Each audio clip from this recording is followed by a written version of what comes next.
एक अय्याश और आवारा टाइप का लड़का था। मेरे सभी दोस्तों के बाप अमीर थे। मेरे दोस्त रोजाना खूबसूरत और नई लड़कियों को मेरे बंगले पर लेकर आते थे और हम सब दोस्त मिलकर खूब मजे मस्ती करते थे। एक दिन मेरे दोस्त एक लड़की को खरीद कर ले आए। मैं जैसे ही उसके पास गया तो वो रोने लगी और मुझसे मिन्नतें करने लगी। मैंने तरस खाकर उसे छोड़ दिया। कुछ समय बाद मेरी माँ का एक्सीडेंट हुआ तो मैं अपनी माँ को लेकर अस्पताल चला गया। वहाँ पर मेरी माँ का ऑपरेशन हुआ। जैसे ही डॉक्टर ऑपरेशन करके बाहर निकली और उसने अपने चेहरे से मास्क उतारा तो उसे देखकर मेरे पैरों के नीचे ज़मीन निकल गई। या तो वही लड़की थी जिसे कुछ दिन पहले ही मेरे दोस्त खरीद कर लाए थे। उस लड़की ने भी मुझे पहली ही नज़र में पहचान लिया था। वो मेरा हाथ पकड़कर मुझे अंदर ले गई और फिर मेरे सर पर आसमान टूट पड़ा जब उसने मेरा नाम अभिषेक है। मेरे पिता एक बहुत बड़े बिजनेसमैन थे। जब मैं 14 साल का था तब मेरे माँ बाप अलग हो गए थे। मेरे पापा देश के बाहर चले गए। पापा के जाने के बाद मैं अपने चाचा के पास रहता था। मेरे चाचा मुझ पर इतना ध्यान नहीं देते थे क्योंकि वो खुद भी हर समय अपने बिजनेस में लगे रहते थे। मुझे अपने माँ बाप पर बहुत गुस्सा आता था। उन्होंने मुझे यूँ लावारिसों की तरह छोड़ दिया था। लेकिन पापा हर समय मेरे पास पैसे भेजते रहते थे। मुझे किसी भी चीज़ की कोई कमी नहीं थी, लेकिन माँ बाप के प्यार की कमी थी और मुझे उसकी बहुत ज़रूरत थी। मुझे उनका प्यार चाहिए था, लेकिन दोनों अलग हो गए और अपनी अपनी ज़िंदगी में बिजी हो गए थे। पापा से अलग होने के बाद मेरी माँ ने तलाक लेकर दूसरी शादी कर ली थी। उन्हें भी मेरी कोई परवाह नहीं थी। पापा के बारे में मुझे कुछ जानकारी नहीं थी कि उन्होंने दूसरे देश में जाकर शादी की है या नहीं, लेकिन उन्हें मेरी कोई चिंता नहीं थी। मुझे इस वजह से ही अपने माँ बाप से नफरत हो गई थी। मैं पिछले 12 सालों से ऐसे ही अकेला रह रहा था। पापा कभी कभार मुझसे मिलने आ जाते थे, मगर मेरी माँ तो कभी मिलने नहीं आई थी। पापा ने मुझे इंडिया में बिजनेस भी करवा दिया था, मगर मैं बिजनेस में कोई दिलचस्पी नहीं लेता था। मैं अपने आवारा दोस्तों के साथ घूमता रहता था। आज मैं अपने कमरे में बैठा सिगरेट की कश लगा रहा था। इतने में मेरे मोबाइल पर कॉल आने लगी। मैंने गहरी सांस ली और कॉल कट कर दी, क्योंकि जब मेरा मूड नहीं होता तो मैं अपने पापा की कॉल नहीं उठाता था। न जाने क्यों वो मुझे कॉल करके नीचा दिखाना चाहते थे। उन्हें बस यही होता था कि मैं उनका बेटा हूँ। वो हमेशा मुझ पर हक जताकर बात करते थे, लेकिन हक जताकर कभी प्यार नहीं दिया था। वो मुझसे हमेशा दूर रहे। मुझे हमेशा उनकी ज़रूरत महसूस हुई। उन्होंने कभी मुझसे मोहब्बत ही नहीं की थी। अगर उन्हें मुझसे मोहब्बत होती तो मेरे माता पिता आपस में समझौता कर लेते, क्योंकि बच्चे की खातिर तो माता पिता कुछ भी कर सकते हैं। उनकी मोहब्बत पाने के चक्कर में मैं उनकी नफ़रत ले बैठा था। कुछ समय पहले ही मैं अपने चाचा से अलग हो गया था और अपने अलग घर में रहता था। अब मेरा जहाँ दिल होता वहाँ चला जाता।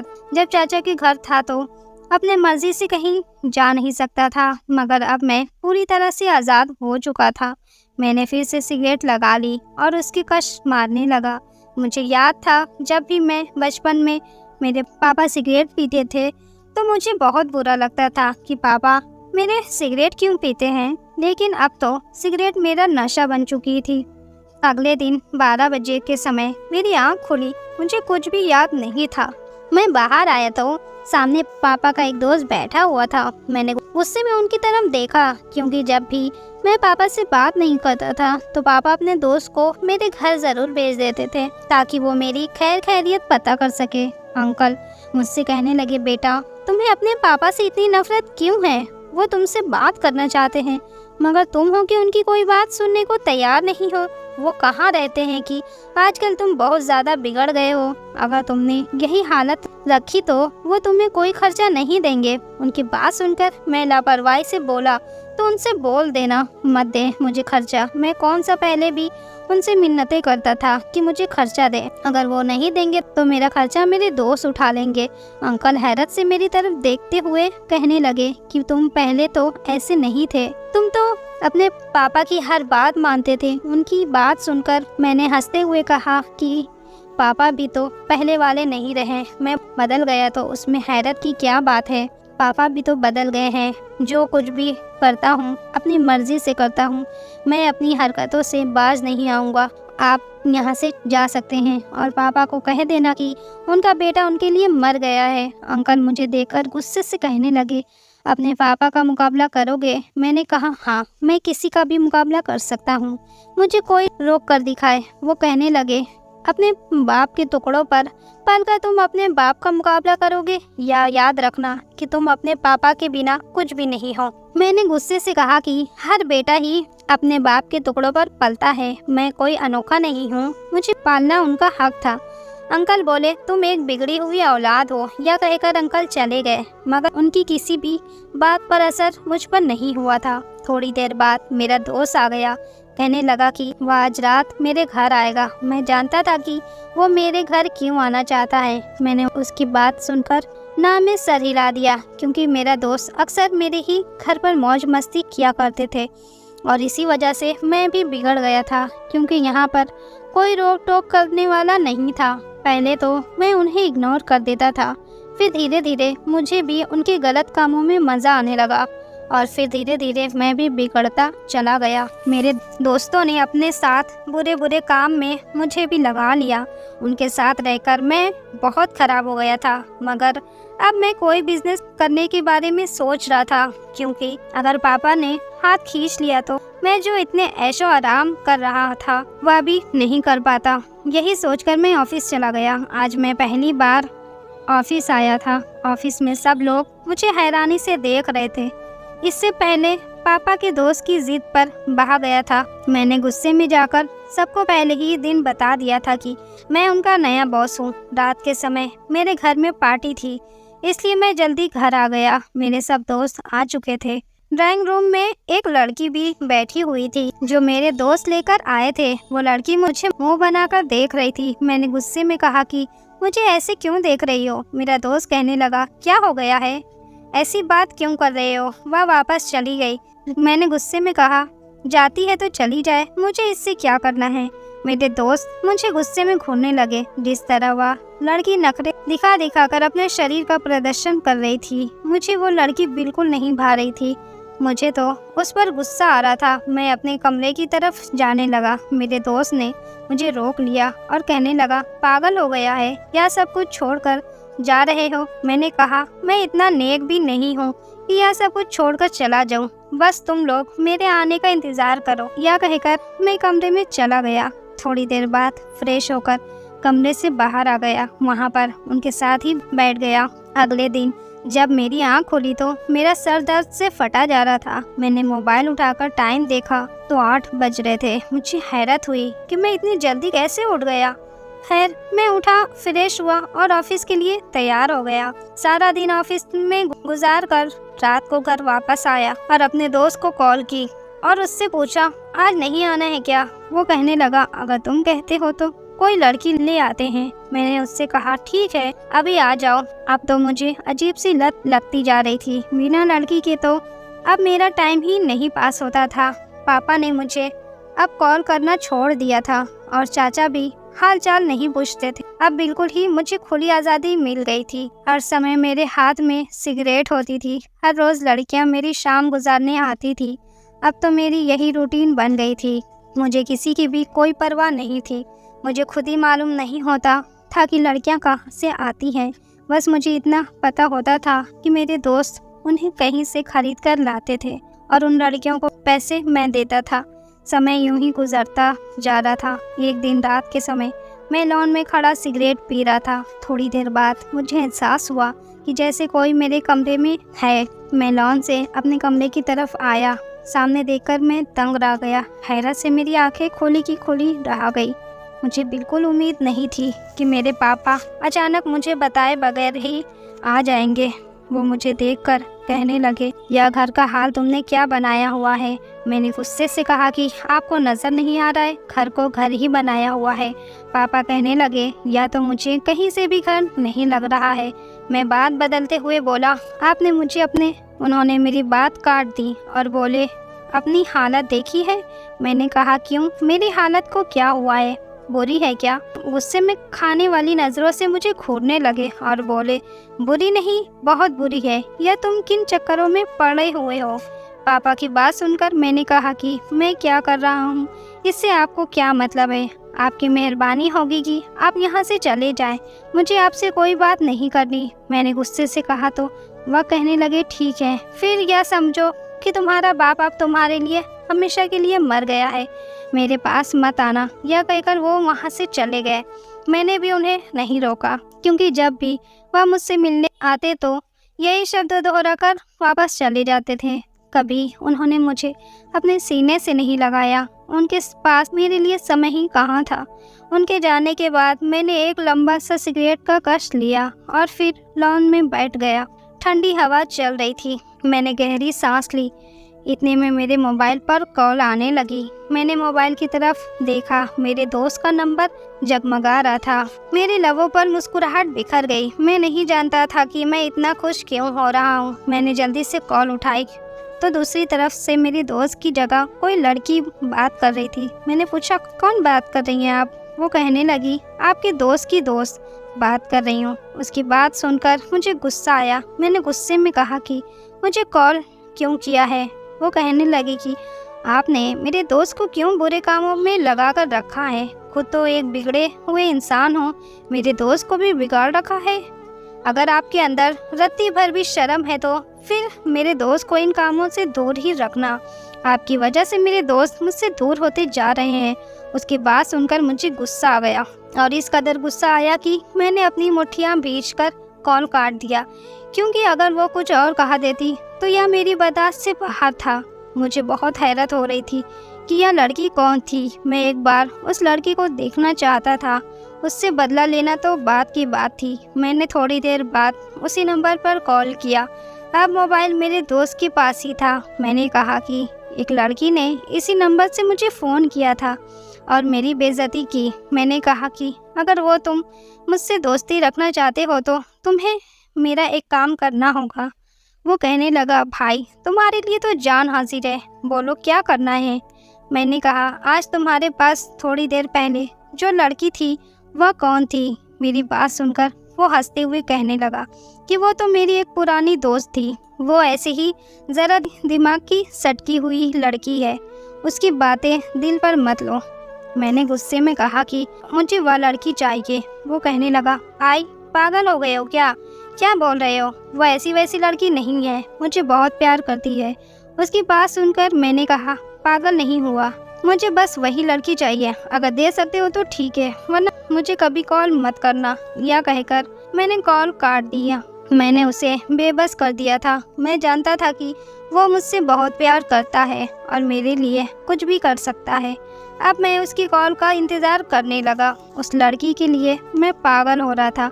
उस लड़की के बात करने के अंदाज से वो ऐसी वैसी लड़की नहीं लग रही थी और मैं जानता था वो मेरे पास आने के लिए भी कभी नहीं मानेगी। लेकिन मैं भी देखना चाहता था कि मेरा दोस्त मेरे साथ क्या करेगा। अगले दिन ऑफिस से वापस आया। सामने मेरा दोस्त आया हुआ बैठा था। मैंने खामोशी से उसकी तरफ देखा। फिर सोफे पर जहां एक डरी हुई लड़की बैठी हुई थी, मेरा दोस्त मेरी बाजू पकड़कर मुझे साइड पर ले गया और कल वाली बात पर हाथ जोड़कर माफ़ी मांगने लगा। कहने लगा, मेरी खातिर उस लड़की को भुला दो, वह नहीं आ सकती। वह बहुत अच्छी लड़की है, बहुत ही शरीफ है और मुझसे बहुत प्यार करती है। यार, वो तेरी होने वाली भाभी है।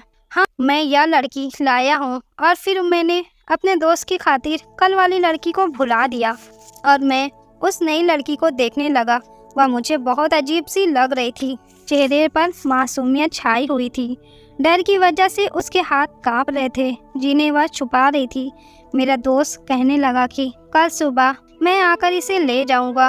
वो यह कहकर वहां से चला गया। मैं उस लड़की की तरफ गया। वह रोती हुई मेरे आगे हाथ जोड़ने लगी। मैंने गुस्से से कहा, यह ड्रामा मुझे मत दिखाओ। वह रोते हुए कहने लगी कि मैं ऐसी वैसी लड़की नहीं हूँ। मैं हैरत से उसकी तरफ देखने लगा। उसकी आंखों से मोटे मोटे आंसू बह रहे थे। वह कहने लगी, प्लीज़ मेरे पास मत आना। मैंने उसकी तरफ कदम बढ़ाए मगर वह पीछे होती हुई सोफे पर गिर गई। मैंने गुस्से में कहा, क्या हो गया है, पागल हो गई हो क्या? मेरे गुस्से से वो रोती हुई कहने लगी, प्लीज भगवान के लिए मुझे यहाँ से जाने दो। आपने जितने पैसे में मुझे खरीदा है मैं वो सारे पैसे वापस कर दूंगी। वो रोते हुए कहने लगी, मुझे उस आदमी को वापस मत करना, प्लीज़ आप मुझे यहाँ से जाने दे। वो रोती हुई मेरे पाँव में गिर गई। मैंने उसे कंधों से पकड़कर उठाया और कहा कि देखो, मैंने किसी के साथ आज तक ज़बरदस्ती नहीं की। जो भी लड़की मेरे पास आती है वो अपनी मर्जी से मेरे पास रहती है। पहले तुम रोना धोना बंद करो। मैंने अचानक ही अपने हाथों से उसके आंसू साफ कर दिए। वो एकदम पीछे हुई, उसकी बड़ी बड़ी काली आंखें लाल हो रही थी। मैंने कहा, देखो मैंने बोला है ना कि मैं आपको कुछ नहीं करूँगा। वह कहने लगी कि वह लड़का मुझे ले जाएगा, उसने मुझे खरीदा हुआ है। वह लड़की शायद मेरे दोस्त की बात कर रही थी। मैंने कहा कि तुम्हें कोई नहीं ले जाएगा, मैं किसी को भी नहीं दूंगा। वह मेरे सामने हाथ जोड़कर कहने लगी, मुझे जाने दो, मैं बस उस लड़की को देखे जा रहा था। कितनी जल्दी थी उसे यहाँ से जाने की। उसका बस नहीं चल रहा था कि वह जल्दी से जल्दी वहाँ से भाग जाए। मैंने उसे कहा कि ठीक है, तुम रोना धोना बंद करो और यहाँ से वापस चली जाओ। मेरे कहने पर उसने जल्दी से दुपट्टा उठाया और खुद पर लपटते हुए वहाँ से चली गई और मैं उसे देखता रहा। न जाने क्यों मुझे आज बहुत सुकून मिल रहा था और यह बात मुझे खुद समझ नहीं आ रही थी। मैंने आंखें बंद की तो उसका गुलाबी चेहरा मेरी आंखों के सामने घूमने लगा। मैं अपने कमरे की तरफ गया।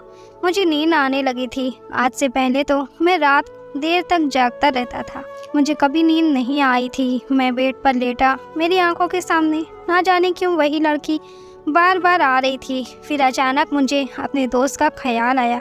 उसने मुझसे कहा था कि सुबह आकर इस लड़की को ले जाएगा और वो लड़की कह रही थी कि उसने उसे खरीदा है। अब तो मेरे दोस्त ने मुझे उसके बारे में पूछना ही था। मैं यही सोच रहा था कि मैं उसे क्या जवाब दूंगा। मैंने गहरी सांस ली, मगर बार बार वही लड़की मेरी आंखों के सामने घूम रही थी। मैंने एकदम से आंखें खोली। पता नहीं क्यों मेरा दिल एक बार फिर से उस लड़की को देखने को कर रहा था। जी चाह रहा था कि वह फिर से मेरे सामने आए और मैं उसे देखता रहूं। वह मेरे सामने बैठी रोती रहे और मैं उसे चुप कराता रहूं। वह रोते हुए भी कितनी प्यारी लग रही थी। मैं यही सब सोचते हुए पता नहीं कब सो गया। सुबह मेरे कानों में मेरे दोस्त की आवाज़ आई। मैंने आंखें रगड़ते हुए उसकी तरफ देखा। वह गुस्से में कहने लगा, वो लड़की किधर है? मैंने अपना सर एक हाथ से दबाते हुए कहा कि पता नहीं, मैं तो अचानक ही सो गया था। ना जाने उस लड़की ने मुझे क्या पिला दिया था। उसके बाद मुझे कुछ याद नहीं कि वह किधर गई। मेरा दोस्त हंसते हुए कहने लगा, शक्ल से तो इतनी शरीफ और मासूम लग रही थी और तुझे जैसे चालाक इंसान को धोखा दे गई। मैंने कहा, भाई अब मुझे उस लड़की के बारे में कुछ नहीं मालूम। वो कहने लगा, अच्छा मैं कोई और लड़की ले आऊँगा। अपने दोस्त की बात सुनकर मेरी आंखों के सामने उस लड़की का रोता हुआ चेहरा घूम गया। कैसे रो रो कर वह मुझसे माफ़िया मांग रही थी, हालांकि उसकी कोई गलती भी नहीं थी। उस वक्त तो माफ़ी मुझे मांगनी चाहिए थी। मैंने दोस्त को ना में सिर हिला दिया, कहा कि अब मुझे दूसरी लड़की की कोई ज़रूरत नहीं है। इसी तरह किसी दिन कोई लड़की मुझे मार कर चली जाएगी।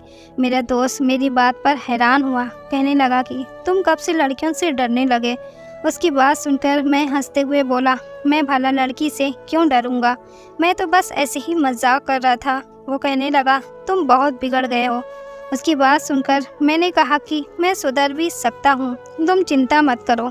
मैं यह कहकर फ्रेश होने चला गया। मेरा दोस्त मुझसे कहने लगा कि मुझे लगता है सच में तुम्हारे पापा की बातों पर तुम पर असर हुआ है।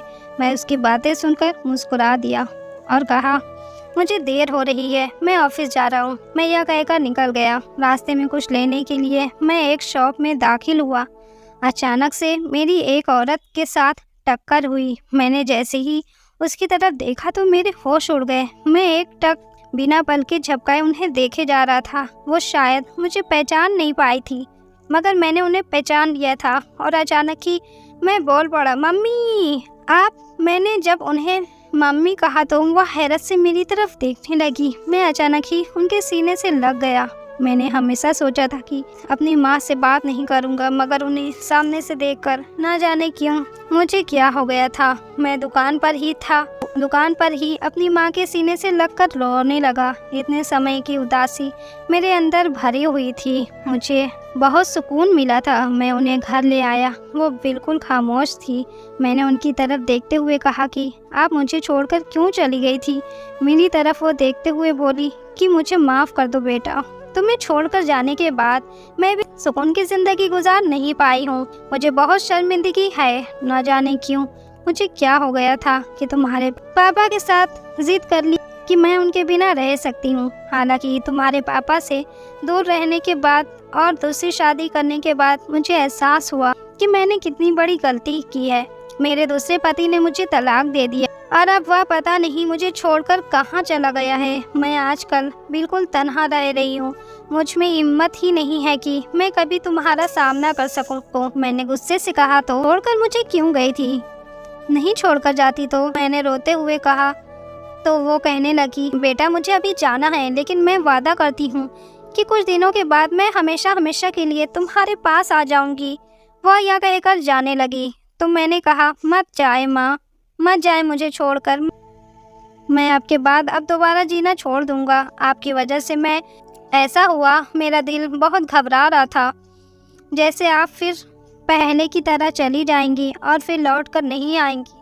मैं उन्हें जाने से रोक रहा था, मगर वो कहने लगी कि बहुत जल्द मैं वापस आऊंगी। फिर मैंने उन्हें जाने की इजाज़त दे दी। वो चली गई, मगर ना जाने क्यों मेरी आंखों से आंसू थमने का नाम नहीं ले रहे थे। उनके जाने के बाद मुझे अजीब सी बेचैनी होने लगी थी, लेकिन 4-5 दिनों के बाद मेरी माँ वापस मेरे पास आ गई थी और मैं बहुत खुश था। मेरी माँ ने मुझे बहुत प्यार दिया, लेकिन उस रोती हुई लड़की का चेहरा मेरी आंखों के सामने से नहीं जा रहा था। जब भी अकेले में होता तो वह लड़की मेरे आंखों के सामने ज़रूर आ जाती। अब तो मेरा मन करता कि वह मेरे पास आ जाए और मैं उसे देखता रहूं। तंग आकर मैंने अपने दोस्त को कॉल की। उससे कहा कि मुझे वह लड़की चाहिए जो भाग गई थी। वह कहने लगा कि मैं उसे कहाँ से ढूंढ कर लाऊं। मैंने कहा कि मुझे बस वही लड़की चाहिए। वह कहने लगा, पहले तो तुमने ऐसा नहीं किया, कभी एक लड़की के पीछे दीवाने नहीं हुए। खैर मैं कोशिश करता हूँ कि वो लड़की मुझे फिर से मिल जाए। दिन ऐसे ही गुजरने लगे, लेकिन वो लड़की मुझे नहीं मिल रही थी। मेरा दोस्त किसी और लड़की की बात करता तो मैं उससे झगड़ने लग जाता। मेरी माँ के साथ मेरी ज़िंदगी अब बहुत ही अच्छी गुजर रही थी। मैंने हर बुरा काम छोड़ दिया था, मगर शायद मुझे उस लड़की से मोहब्बत हो गई थी। मैं उस लड़की को भूला नहीं पा रहा था, लेकिन उस लड़की का कोई अता पता नहीं था। आखिर वो किधर चली गई थी। एक दिन मैं अपनी माँ के साथ बाजार गया तो हमारा एक छोटा सा एक्सीडेंट हो गया। मेरी माँ की बाजू पर चोट लगी थी, शायद हड्डियाँ भी टूट गई थी। मैं उन्हें अस्पताल ले गया। मैं अपनी माँ की वजह से बहुत परेशान था। थोड़ी देर बाद ऑपरेशन थिएटर से एक डॉक्टर बाहर निकली। अभी वह मुझे कुछ बताने वाली थी कि मेरी नज़र उस पर ठहर गई। मैं पागलों की तरह उससे देखने लगा और वो भी मुझे ही देखे जा रही थी। मैंने उसका हाथ पकड़ लिया और पूछने लगा, तुम वही लड़की हो, तुम किधर चली गई थी? वह घबराती हुई अपना हाथ छुड़ाकर कहने लगी, आपकी माँ का ऑपरेशन हो चुका है, अपने घर ले जा सकते हैं। वो लड़की एक डॉक्टर थी। मैं उसके पीछे उसके रूम में आया। वो बाहर की तरफ देखे जा रही थी। मैंने उसे बुलाया। उसने मुड़कर मेरी तरफ देखा और अपनी आंखों से आंसू साफ करने लगी। मैंने कहा कि मैंने आपको बहुत तलाश किया, मैं आपसे इश्क कर बैठा। पता नहीं कब वो पहली मुलाकात मोहब्बत में बदल गई। मेरी बात सुनकर वो हैरान होकर मेरी तरफ देखने लगी। फिर थोड़ी देर बाद बोली कि मैं आपका एहसान कभी नहीं भूल सकती। फिर वो मुझे अपने बारे में बताने लगी। मेरे माँ बाप इस दुनिया में नहीं हैं और मैं अपने चाचा के पास रहती थी। मैं पढ़ रही थी और मेरे चाचा नशेड़ी और जुआरी थे। पहले तो सब ठीक था, मगर एक दिन पैसों की खातिर उन्होंने मुझे आपके दोस्त को बेच दिया। मैं बहुत डर गई थी। जब आपने मुझे छोड़ा तो मैं वहाँ से निकल आई और सीधी अपनी एक सहेली के घर चली गई थी।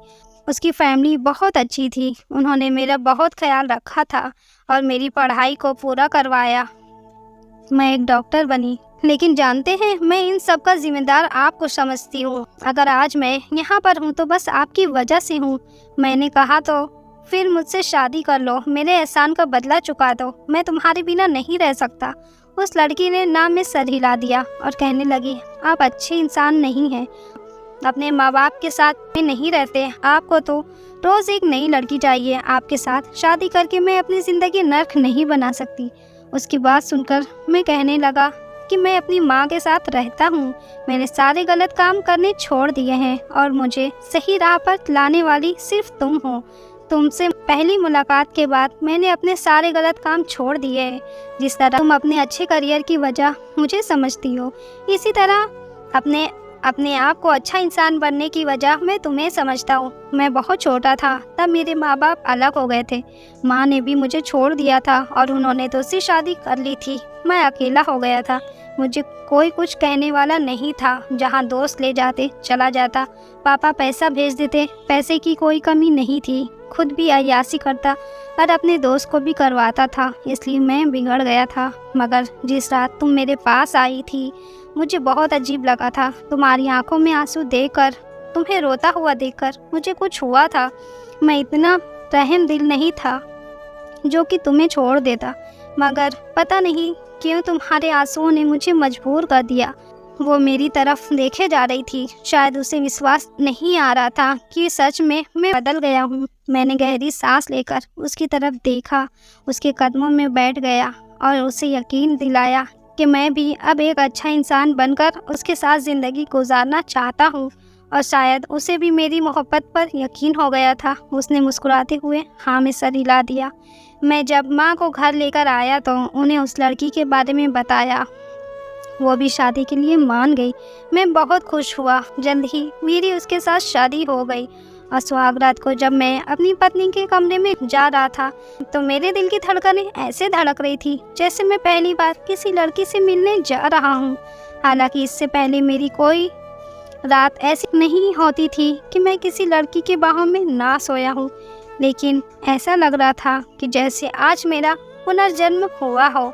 मैं बिल्कुल भी पहले वाला इंसान नहीं रहा था और फिर जो सुकून मुझे अपनी पत्नी की बाहों में मिला वह आज तक मुझे किसी लड़की की बाहों में नहीं मिला था। मैंने भगवान का धन्यवाद किया कि मुझे सही राह पर लाने वाली लड़की मिल गई।